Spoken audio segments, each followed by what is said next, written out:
देखते हैं अब इंशाल्लाह क्या होता। अहमद भाई, आप वापस कब आए?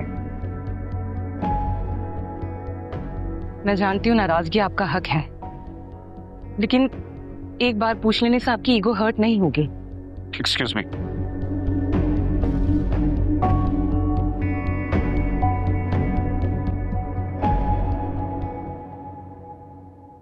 कौन थे ये? मेरे बड़े भाई। शादी के बाद मुझसे सारे कांटेक्ट खत्म कर दिए थे।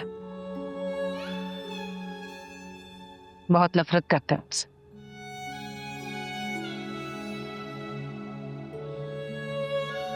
चल।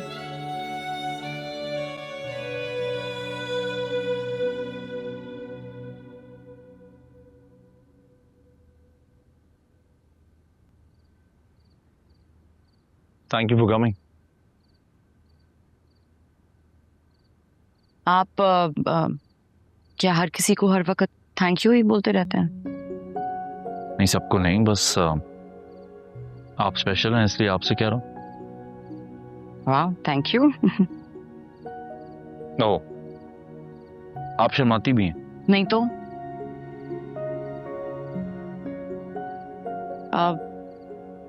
एक बात पूछूं आपसे? माइंड तो नहीं करेंगे? आप आप और आपके अब्बा ज्यादा बातचीत नहीं करते?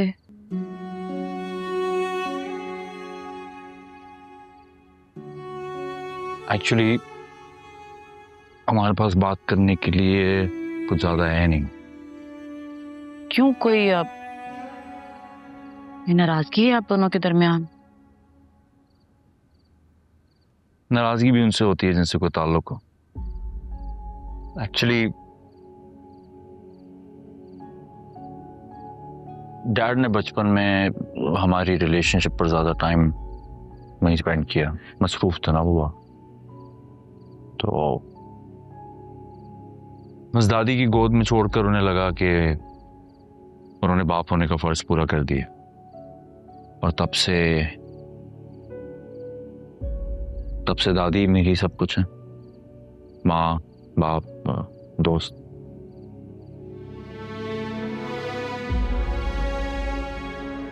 चले, एटलीस्ट उन्होंने आपकी जिंदगी आसान तो बनाई। सिर्फ पैसे कमाने से बच्चों की जिंदगी आसान नहीं हो जाती शबाना।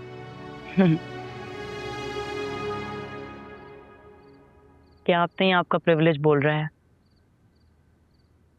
पैसों से ही बच्चों की जिंदगी आसान होती है। जब मेरे अब्बा हमें छोड़कर गए थे ना कबीर, मेरी अम्मा ने बड़ी कोशिश की थी कि वो दोनों बहनों की कुछ जिम्मेदारी उठा लें, कुछ खर्चा, लेकिन नहीं, उन्होंने तो हाथ ही निकाल लिए, गायब हो गए वो। फिर जब तक मेरी अम्मा ने अपनी बेकरी सेट नहीं कर ली, हम स्कूल जाने से भी महरूम रहे। अम्मा खुदार थीं, तो उन्होंने कभी भी खाला को भी पता नहीं चलने दिया कि दिन को खाएं तो रात का नहीं होता, रात का खा लें तो अगला दिन भूखा रहना पड़ता है।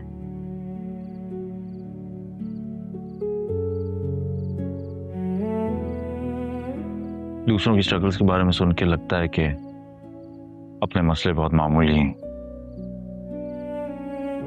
तो फिर कदर करें ना इन रिश्तों की। आपके अब्बा हैं वो, उन्होंने जो कुछ किया है आपके लिए किया है। तो ये सब आपको कैसे पता चला जो आप मुझे बता रही हैं? जिंदगी बड़ी उस्ताद होती है। पहले इम्तिहान लेती है, फिर सबक सिखाती है, फिर अगले इम्तिहान पर भेज देती है।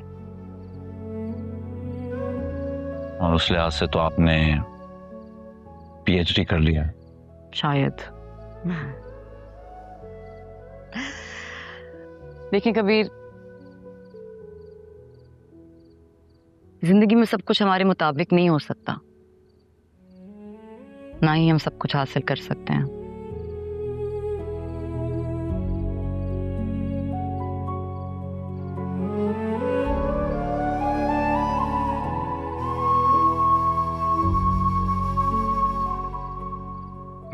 बात समझ नहीं आती कि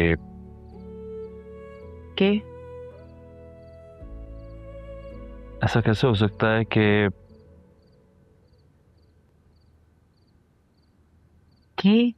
किसी को आपसे मोहब्बत ना हुई हो।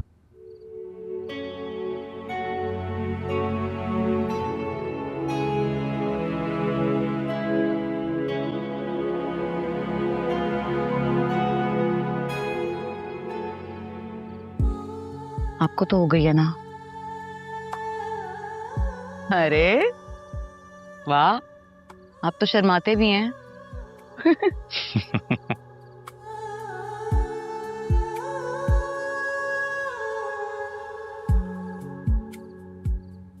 ऊपर वाली मंजिल का काम अपनी मर्जी से करवाइएगा, और कुछ भी चाहिए हो तो कॉल कर दीजिएगा, मैं वहां से भिजवा दूंगा।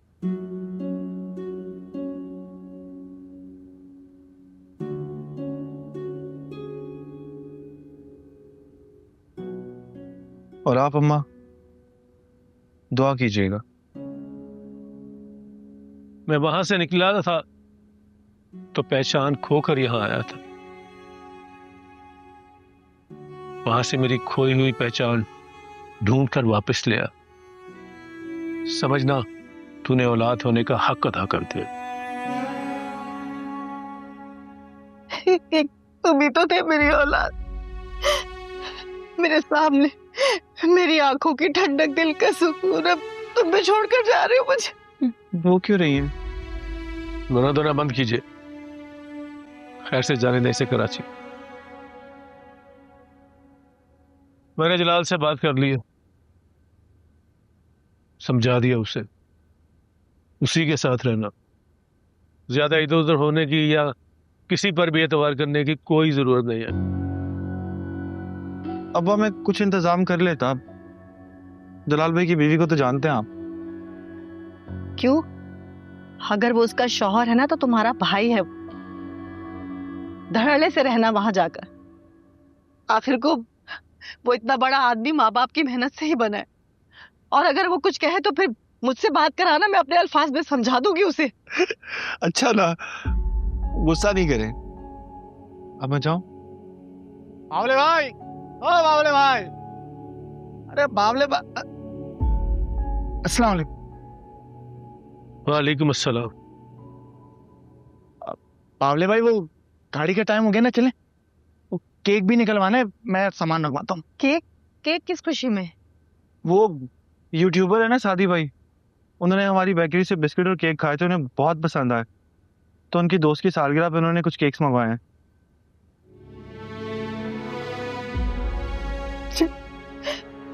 अल्लाह के अमान। रोना तो बंद करे।